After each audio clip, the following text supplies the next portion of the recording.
찬송가 203장, 찬송가 203장. 하나님의 말씀은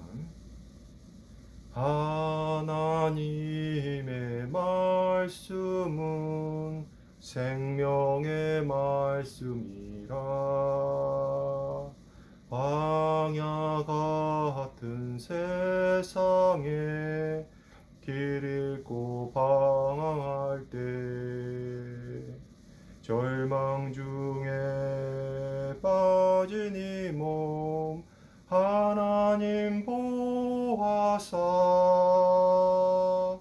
생명샘이 솟아나와 새 힘이 넘칩니다. 하나님의 말씀은 은혜의 말씀이라. 누구든지 믿고서 참으로 회개하면 하나님이 사해 주사 구원함 베푸시고 아이 없는 그 은혜로 늘 품어주십니다. 하나님의 말씀은 진리의 말씀이라. 믿음으로 지키어 자유를 얻게 하면 어려운 일, 힘든 일도 담대히 할 수 있어 온전하신 말씀으로 승리케 해주십니다.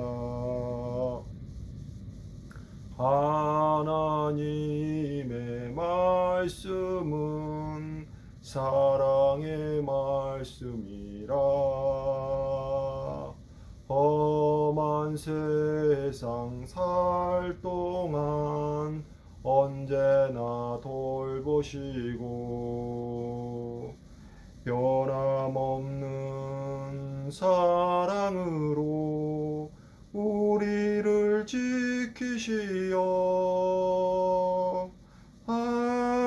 하늘나라 이르도록 인도해 주십니다.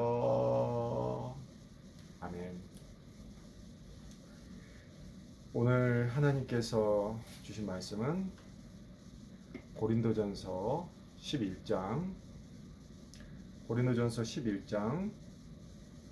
2절에서 16절까지 말씀입니다. 고린도전서 11장 2절에서 16절까지 말씀 제가 봉독하도록 하겠습니다.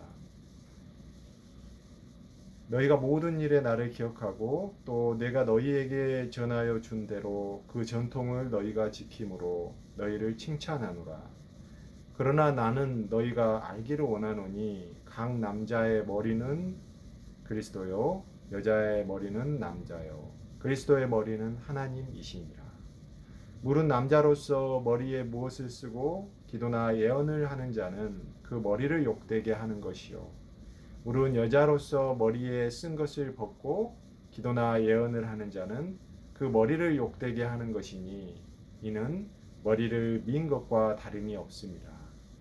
만일 여자가 머리를 가리지 않거든 깎을 것이요 만일 깎거나 미는 것이 여자에게 부끄러움이 되거든 가릴지니라. 남자는 하나님의 형상과 영광이니 그 머리를 마땅히 가리지 않거니와 여자는 남자의 영광이니라. 남자가 여자에게서 난 것이 아니요 여자가 남자에게서 났으며 또 남자가 여자를 위하여 지음을 받지 아니하고 여자가 남자를 위하여 지음을 받은 것이니 그러므로 여자는 천사들로 말미암아 권세 아래에 있는 표를 그 머리 위에 둘지니라. 그러나 주 안에는 남자 없이 여자만 있지 않고 여자 없이 남자만 있지 아니하니라. 이는 여자가 남자에게서 난 것 같이 남자도 여자로 말미암아 났음이라. 그리고 모든 것은 하나님에게서 났느니라. 너희는 스스로 판단하라. 여자가 머리를 가리지 않고 하나님께 기도하는 것이 마땅하냐. 만일 남자에게 긴 머리가 있으면 자기에게 부끄러움이 되는 것을 번성이 너희에게 가르치지 아니하느냐. 만일 여자가 긴 머리가 있으면 자기에게 영광이 되나니 긴 머리는 가리는 것을 대신하여 주셨기 때문이니라. 논쟁하려는 생각을 가진 자가 있을지라도 우리에게나 하나님의 교회 모든 교회에는 이런 관례가 없느니라. 아멘. 오늘 말씀은 고린도 교회에서의 상황에 대한 바울의 권면의 말씀이고, 이것이 남녀 관계에 대한 어떤 문제에 대해서 다루고 있습니다. 생명의 말씀사라는 그 출판사가 있습니다. 그리고 성경에서 가장 많은 절수로 이루어져 있는 장이 시편 119편인데 흔히 말씀장이라고 하고요. 종교개혁은 오직 말씀으로 이루어진 생명으로의 신앙의 갱신입니다. 그래서 이 말씀과 생명은 밀접하게 연관되어 있습니다. 저희는 말씀을 믿으면서 살아갑니다. 그런데 이 말씀을 어떤 식으로 그리고 또 어디까지 이렇게 믿느냐 하는 문제가 있죠. 하나님이 말씀이시라고 기록되어 있고, 그리고 말씀으로 세상을 창조하셨다 이렇게 말씀합니다. 이 말씀이 이 믿음의 가장 출발점이죠. 그래서 이것을 믿지 않으면 그 이후에 믿을 수 있는 것들이 많이 제한이 되게 됩니다. 십계명과 율법도 모두 말씀이고 구원의 언약도 말씀입니다. 말씀이신 하나님이 이제 육신이 되어서 우리 가운데 거하게 되신 분이 예수 그리스도이고, 이제 그 육신이 죽으셔서 다시 부활하셔서 하늘에 승천하셨으니까 지금 저희 곁에는 안 계시지만 그 말씀을 이렇게 조명하고 저에게 깨우치고 알려주시는 분이 성령님을 보내주셨죠. 예수님이 이 땅에 오셔서 하신 중심 사역이 말씀을 가르치고 전하고 이런 것이었습니다.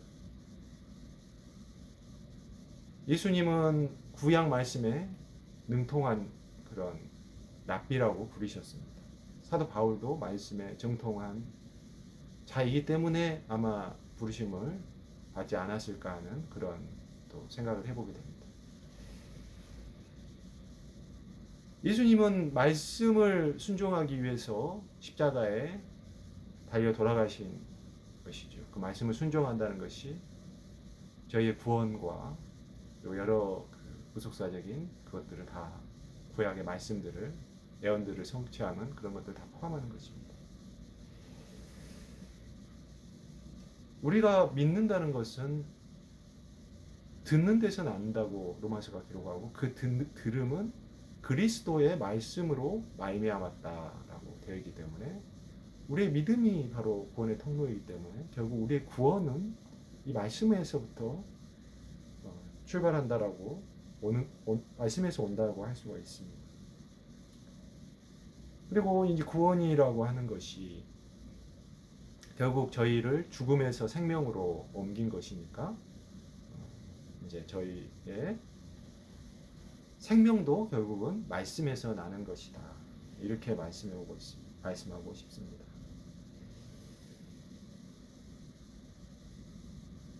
저는 처음에 그 교회를 가게 된 그런 계기가 말씀을 배우러 가게 된 걸로 지금 기억을 합니다. 그리고 설교를 이제 교회 가면 설교를 듣잖아요. 그래서 설교를 들을 때도 목사님들 뭐 이런 생각도 뭐 설교 중에 많이 녹아 있지만은 그러나 그 말씀 자체, 성경의 말씀 자체에 대해서 좀 집중하려고 노력을 했던 것 같아요. 결국 이 말씀과 씨름하는 그 과정에서 그 말씀하고 본인의 생각이 계속 씨름하지 않습니까? 저희가 신앙이라는 게 뭐 그런 것이죠. 말씀이 이기는 것이 결국 믿음입니다. 그래서 이 말씀 그거를 뭐 한 2년 정도 걸렸던 것 같아요. 그러나 절대 제 힘으로 된 건 아니고 그러다 보니까 이제 믿음을 예수님께서 하나님께서 선물로 주시는 그 사건이 있었습니다. 그래서 그리고 나서도 그래서 끝이 아니고 그 다음에도 결국 믿음의 여정은 그 말씀을 계속 말씀과 씨름하면서 사는 것입니다. 본인의 생각이 믿음을 선물로 받지만은 그 이후에도 아직은 살아 있잖아요, 저희가. 그래서 그것과 계속 씨름하며 사는 삶이 바로 믿음의 삶이다 이렇게 생각할 수 있습니다. 야곱이 야복 강가에서 하나님을 만나서 씨름하고 한도뼈가 결국 부러져 가지고 그런데 다시 태어나잖아요, 결국 이스라엘로 뭐 이름도 바뀌고 그것은 결국 야곱은 하나님을 만났지만은 저희는 하나님을 어떻게 만났죠? 말씀으로 만납니다. 말씀으로 만나니까 이 말씀하고 씨름하는 것입니다. 그리고 이 말씀하고 씨름했을 때 결국 저희 자아가 죽고 그 말씀이 승리하는 것, 그것이 바로 생명으로 거듭나는 그 것이고 계속해서 그런 생명의 삶을 사는 것이 말씀과 씨름하는 삶입니다. 이렇게 말씀이 곧 생명이라고 할 수가 있는데 이제 저희가 그 생명의 삶 뭐 이런 큐티책도 있고 결국 생명의 삶이라는 것은 그 말씀을 가지고 씨름하는 삶인데 이제 오늘 말씀을 보니까 좀 너무 어려운 말씀인 것 같아요. 그래서 오늘 본문의 말씀은 본문 2절에서는 바울이 먼저 고린도 교인들을 자기가 가르친 것들, 전통은 가르침이죠. 가르침과 그 적용을 하는 것을 전통이라고 하는데 그 전통을 잘 지키고 있었던 것을 칭찬을 하면서 시작을 하는데 이제 그 다음에 3절에서 본문 3절에서 갑자기 이제 이거를 예전에 안 가르쳤던 것 같은지 이제 새로운 가르침으로 알려주려고 하는데 하나님의 여자의 머리는 남자요. 남자의 머리는 그리스도이고 그리스도의 머리는 하나님이다. 이거를 알기를 원한다. 이렇게 말을 합니다. 근데 그 이후에 이게 이 부분이 이제 그 일종의 난해절이고 그리고 또 첨예한 해석의 가능성들이 있고 사실은 많이 신학적으로도 갈려 있습니다. 그래서 머리를 이제 또 권위라든지 우열, 서열, 질서 이렇게 위계적으로 해석하는 견해들도 많고요. 그리고 또 이 머리라는 여기 이 헬라어 원어가 케팔라인데 이것은 원천이라는 뜻이 있어요. 그래서 그 원천이기 때문에 원천은 뭡니까? 생명이 나는 곳이잖아요. 그래서 어떤 근원, 생명 이렇게 해석을 하는 그런 시각도 있습니다. 또 여기서 오늘 본문은 그 여자의 머리에다가 뭘 쓰느냐, 두건을 쓰느냐의 문제 이거 가지고 바울이 이야기하는 거거든요. 그래서 이 머리 그 문제이기 때문에 이 머리를 이렇게 이야기한 거다. 이렇게 볼 수 있어요. 그렇게 볼 수도 있을 것 같습니다. 그래서 그 고린도 교회 당시에 이제 어떤 현상이 있었냐면 여성들이 이제 머리에 두건을 쓰고 다녀야 되는데 그 과거 유대 사회, 헬라 사회는 굉장히 가부장적인 남성 중심의 사회였고 머리에 두건을 쓰고 다니는 게 사회 관례였거든요. 여성들이요. 여성들이. 근데 이제 예배 그 교회에 오고 나서 바울이 복음이 어떻게 가르칩니까? 복음은 갈라디아서 3장 28절에 유대인이나 헬라인이나 종이나 자유인이나 남자나 여자나 하나님 안에서 하나이다. 이 전통적인 위계 질서, 가부장적인 그런 질서를 완전히 무너뜨려 버린 것이고, 그 여성들의 이제 그 복음을 이제 믿음으로 받으니까 이게 남자나 여자가 하나라고 그러는데 이제 틀리게 할 게 아니잖아요. 그래서 이제 두건을 그러면 우리가 왜 쓰냐 벗어버리는 이런 현상들이 생기기 시작한 겁니다. 그래서 근데 이제 여기서 거기까지 뭐 거기서 그쳤으면 좋은데 이게 어떤 이제 그 효과 작용을 가져오냐면은 머리에 두건을 쓴다라고 하는 것은 유대 헬라 사회 유대 사회에서 내가 정숙한 남편이 있다. 남편이 있고 정숙한 여인이고 부모 이제 결혼 안 한 경우에는 부모 밑에서 어떤 방정한 여식이고 거리를 뭐 이렇게 뭐 이런 그 조금 거리를 돌아다니는 그런 사람이 아니다. 이제 이런 뜻이 있었고요. 근데 이게 두건을 이제 벗어버리니까 두건을 벗어버린다는 것은 어떤 그 남성을 유혹하는 그런 의미로 이렇게 해석이 되었어요. 그런 어떤 문화였습니다. 그러니까는 교회에서 여성들이 이제 두건을 벗는 모습이 보이니까 그것을 이제 외부의 사람들이 볼 때 이 교회를 좋지 못한 시각으로 음란한 집단이다 뭐 이렇게 보게 되니까 그게 복음 전파에 도움이 안 되잖아요. 그래서 바울이 그러지 말라 이렇게 공고를 하는 과정에서 여자의 머리는 남자고 남편에게 충실해야 된다 이제 이런 어떤 농고로서 역할을 하는 그 논증의 지금 과정입니다. 그래서 이것을 너무 교리적으로 이렇게 해석을 하는 것은 좀 저희가 경계해야 될 필요가 있는 것 같아요. 그리고 지금은 여성이 머리에 두건을 쓰느냐 교회에서 안 쓰느냐 이런 문제는 전혀 없는 거잖아요.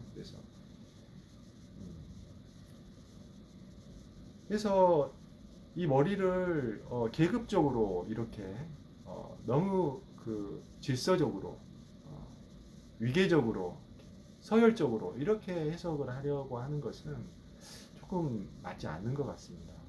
그래서 약간 그 논증의 근거라고 볼 수 있는데요. 두건을 쓰지 말라고 하는 게 주된 바울의 취지였어요. 그러니까 두건을 쓰라고 여성들에게 두건을 쓰라고 하는 게 그게 복음에 방해되지 않도록 복음 전파에. 그래서 이 말씀을 해석을 할 때 저희가 이제 신학 용어로는 아이제제저스 영어긴 한데 아이제제저스와 엑서제저스 이런 게 있어요. 아이제제저스는 자기 생각을 가지고서 이 말씀을 해석을 하는 겁니다. 그리고 엑서제저스는 이 말씀 자체에서 뭐 문맥을 따지고 문맥을 보고 말씀 자체에서 하나님의 뜻을 말씀의 뜻을 발견해 내려는 거예요. 저희는 아이제제저스 자기 생각 가지고 이 말씀을 바라보면 안 됩니다. 말씀 자체를 가지고 이 말씀을 그 하나님 뜻을 분별하려는 그런 노력을 해야 마땅하고요. 그래서 이게 성경에서 이 머리라는 이 부분이 그 권이라는 뜻도 있긴 있어요. 그러나 권이라고 하는 것, 성경의 권이라고 하는 것은 세상의 권위 이런 게 아니고요. 십자가의 권위가 가장 높은 권위입니다. 그리고 십자가의 권위라는 것은 결국 가장 낮아지는 것이 바로 권위예요. 성경은 역설의 책이거든요. 역설이 너무너무 많아요. 그래서 세상의 어떤 시각으로, 세상의 어떤 그 생각으로 이 성경을 바라보면은 뭐 도저히 맞지 않는, 이해가 안 되는 그런 책이기 때문에 사람들이 지식이 많은 사람일수록 성경에서 믿음이 안 생기는 거죠. 근데 예수님이 결국 그 권위를 갖는다라고, 예수님이 머리라고 한다는 것은 예수님이 십자가에서 죽으셨기 때문에 그 권위가 생긴 거죠. 그래서 예수님이 이제 그거를 세상 사람들은 그걸 이해하지 못했는데 나중에 십자가 사건 이후에 이제 이거를 알 수 있도록 생각나게 하도록 성령의 조명에 의해서 생각나도록 하기 위해서 그 전에 십자가에 돌아가시 전에 제자들한테 그리고 그 당시에 서기관들 이런 사람들에게 가르친 말이 있습니다. 가장 큰 자, 뭐 일종의 권위겠죠. 가장 큰 자가 된다라고 하는 것은 가장 섬기는 자가 되는 것이다. 그리고 자기를 높이려고 하는 것은 세상적으로 자기를 높이려고 하는 것은 낮아지게 만들 수밖에 없고요. 그리고 자기를 낮추는 자가 낮춘다는 건 섬기는 거고 가장 낮은 자리로 간다는 거죠. 그런 자를 예수님이 높이신다는 거예요. 그래서 천국에서는 가장 그 낮은 자들이 가장 천국에서 그 높임을 받는 겁니다. 그래서 침례 요한과 같은 사람도 천국에서 가장 낮은 자라고 하니까 천국이 얼마나 가장 세상에서 낮은 자들이 있을 곳인지 우리가 짐작해 볼 수도 있어요. 그래서 이 권위를 이렇게 어떤 여기서 말씀한 머리라는 거를 해석한다고 하더라도 세상의 권위를 해석을 하면 안 되고 생명으로 생명의 권위, 섬기는 권위, 십자가의 권위로 해석을 해야 됩니다. 그래서 오늘 11절, 12절에서 사도 바울이 이렇게 권위에 대한 해석을 오해할까 봐서 두 번을 쓰지 말라는 그런 의미, 두 번을 쓰라는 그런 의미였는데 여성들에게 오해할까 봐서 남자 없이 여자가 있는 것이 아니고 여자 없이 남자가 있는 것이 아니고 남자도 여자로 말미암아서 낳고 여자가 남자에게서 지음을 받은 것 같이 하나님 안에서 하나라고 이렇게 하나님에게서 남자든 여자든 낳다. 이게 오히려 더 교리적인 이 문맥과는 관계없이 더 교리적으로 바울이 남자 여자에 대한 것에 대해서 강조하고자 하는 오히려 문장이라고 볼 수가 있습니다. 이 말씀이 좀 어렵고 난해할 때는 십자가로 해석을 하시기를 권합니다. 해야 됩니다. 그래서 이 말씀을 해석하고 적용할 때도 자기 기준으로 이렇게 하고 자기 욕구를 만족시키고 자기 죄를 합리화하는 뭐 이런 편견 방식으로 이렇게 말씀을 바라보고 해석하고 비추면은 거기서 우리가 그 말씀이 생명이라고 할 때 그 생명이 나올 수가 없습니다. 그런데 뭐 사실 이것이 너무너무 어려운 일이죠. 저희가 구원 받았지만은 여전히 연약한 죄성들을 다 간직하고 있어요. 그래서 결국은 성령 의지할 수밖에 없고 은혜를 의지할 수밖에 없습니다. 그래서 하나님의 은혜와 성령의 역사가 오늘도 성도 여러분 모두에게 이렇게 충만히 역사하셔서 그 말씀이 생명으로 역사하는 인생들로 인도하시기를 주님의 이름으로 축복하겠습니다. 자, 이제 오늘 말씀 생각을 하시면서 기도드리겠습니다. 사랑하는 하나님 아버지, 오늘 바울이 고린도 교회에 전한 여성들에게 두 번을 쓰라고 하는 이 말씀은 이제 이게 뭐 그렇게 반드시 뭐 틀렸다라는 그런 게 아니라 복음 전파에 해가 되는 그 외부의 시선 그것을 고려하라라고 하는 것이었음을 저희가 또 알게 해주셔서 감사합니다. 결국 남자가 머리냐 여자가 머리냐 뭐 이런 어떤 문제가 아니었고 결국 남자 없이 여자가 없고 여자 없이 남자가 없고 모두 하나님에게서 난 것이라는 것을 바울이 또 강조하고 있음을 알려주시니 감사합니다. 하나님, 저희가 말씀을 볼 때 이 생명으로 말씀 십자가로 이렇게 해석할 수 있는 그 성령의 조명을 주시고 그리고 이 말씀들이 단지 하나의 글자로서 우리의 죄를 합리화하고 우리 그냥 편리한 방식대로 자기 생각으로 이렇게 말씀을 마음껏 이렇게 또 왜곡하고 그렇게 잘못 적용하는 그렇지 않도록 저희의 연약한 죄성들을 불쌍하게 여겨주시옵소서. 오직 저희의 능력으로는 안 되니 성령께서 도와주시고 성령께서 주장하여 주시고 인도하여 주시고 오직 하나님의 은혜로 저희 불쌍한 인생들을 계속 이끌어 가시는 그런 삶이 될 수 있도록 도와주시기를 예수 그리스도의 이름으로 간절히 기도드립니다.